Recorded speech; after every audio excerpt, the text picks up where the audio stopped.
Atrofi. Atrofi merupakan proses terjadinya penyempitan ukuran organ atau jaringan akibat penurunan ukuran dan jumlah sel. Atrofi dapat bersifat fisiologis ataupun patologis. Atrofi fisiologis umum terjadi pada perkembangan normal.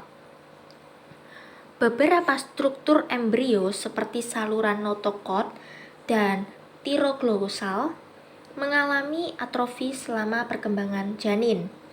Berkurang ukuran rahim dalam waktu yang cepat setelah parturisi adalah bentuk atrofi fisiologis. Sementara itu, atrofi patologis itu tergantung pada penyebab utamanya dan bisa bersifat lokal ataupun umum. Penyebab umum atrofi adalah sebagai berikut. Yang pertama, turunnya beban kerja atau atrofi yang tidak digunakan. Apabila tulang retak diimobilisasi dalam gips plester atau ketika pasien dibatasi untuk menyelesaikan bed rest, atrofi otot skelet akan terjadi dengan cepat. Penurunan awal ukuran sel bersifat reversibel ketika aktivitas dilanjutkan.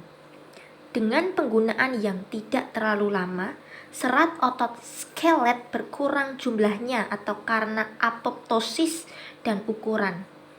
Atrofi ini dapat disertai dengan peningkatan resorpsi tulang yang menyebabkan osteoporosis tidak digunakan.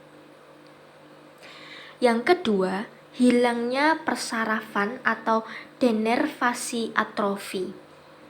Metabolisme dan fungsi normal otot rangka bergantung pada suplai sarafnya.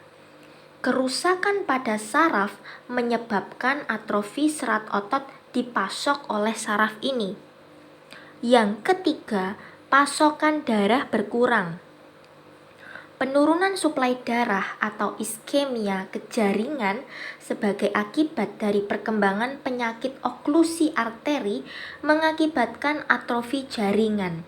Pada akhir masa dewasa, seseorang mungkin mengalami atrofi progresif, terutama yakni karena berkurangnya suplai darah akibat aterosklerosis.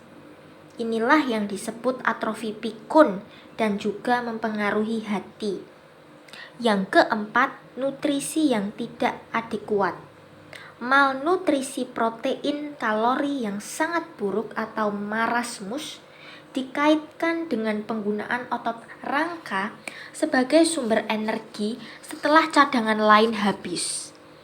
Hal ini menyebabkan pemborosan otot yang ditandai kacheksia. Pada awalnya, ditandai dengan kelebihan produksi kronis dari faktor nekrosis inflamasi tumor sitokin atau TNF, dianggap bertanggung jawab untuk penekanan nafsu makan dan penipisan lipid yang berpuncak pada atrofi otot. Yang kelima, hilangnya stimulasi endokrin. Banyak jaringan responsif hormon seperti payudara dan organ reproduksi bergantung kepada stimulasi endokrin untuk metabolisme dan fungsi normal. Hilangnya stimulasi estrogen setelah menopause mengakibatkan atrofi fisiologis endometrium, epitel vagina, dan payudara. Yang keenam, tekanan. Kompresi jaringan untuk waktu yang lama dapat menyebabkan atrofi. Tumor jinak yang membesar dapat menyebabkan atrofi di jaringan tak sadar sekitarnya. Hal tersebut merupakan hasil dari perubahan iskemik yang disebabkan oleh kompromi suplai darah oleh tekanan yang diberikan oleh massa yang meluas.